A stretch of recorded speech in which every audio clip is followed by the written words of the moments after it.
Hey everybody, Steve Nixon here with Freejazzlessons.com. Thanks for joining me here for today's lesson. Okay, so in today's lesson, I'm going to teach you guys a couple different sets of 2/5 voicings. Now, the thing that's particularly unique about today's lesson is that on all the minor chords, we're going to have an 11th on top. Now, this is a really common melody note. You'll see this in a bunch of different tunes, so I think you'll find this lesson very useful. All right, enough introduction. Let's step over the piano and get started learning. Thanks. Okay, so we're going to be looking at a couple 2/5s here. So the first chord we're going to be looking at is an E minor 7 voicing. So here's the chord. All right, so what this is, we have E in the left hand, B, G. So we have the root of the chord, the fifth of the chord, the third of the chord. All right, now with my thumb in the right hand, I have A, which is the 11th, D is the flat 7th, F sharp is the 9, and then A is that 11th again. So like I mentioned in the intro, this is a very common melody note you'll see on top of a minor chord. Now for those of you who have small hands, real quickly, you can reduce this down right here in the left hand to just this. So you actually be crossing hands just a little bit. All right, which is also a pretty cool sound. A little bit more of a cluster type sound, especially in the middle here, okay? So that's our 2 chord. All right, now if we were to be going to a 5 chord, we wanted to keep this melody note on top. This is a cool little chord here. So we can do this. All right, so here's the way the full chord would sound. All right, now we have an A7 chord. So we have A and G, root and flat 7th. In my right hand, I have B flat, which is your flat 9. C sharp is your 3rd.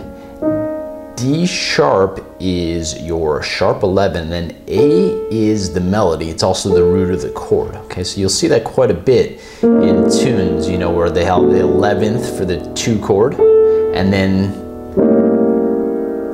either the melody note stays or it's struck again, but we still have that same note on top. All right, so that's our first set of voicings. All right, so here's the second set of voicings now. So what we're gonna do now is we're gonna keep that 11th on top, and we're actually gonna go into a new key just to show you guys a little bit of variety. Okay, so here's the voicing right here. Here's C minor 7, all right? And we have the 11th on top again. And just as a quick reminder, the 11th is the 4th scale degree. So 1, 2, 3, 4. 5, 6, 7, 8, 9, 10, 11. So it's the 4th, it's the same thing. All right, so in my left hand, I have C and B flat, root and flat 7th.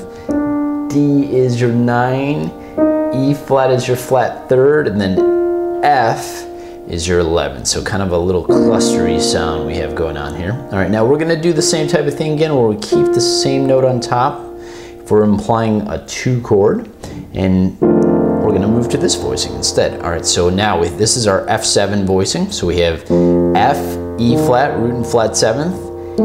A is your 3rd, D is your 13th, and F is your root.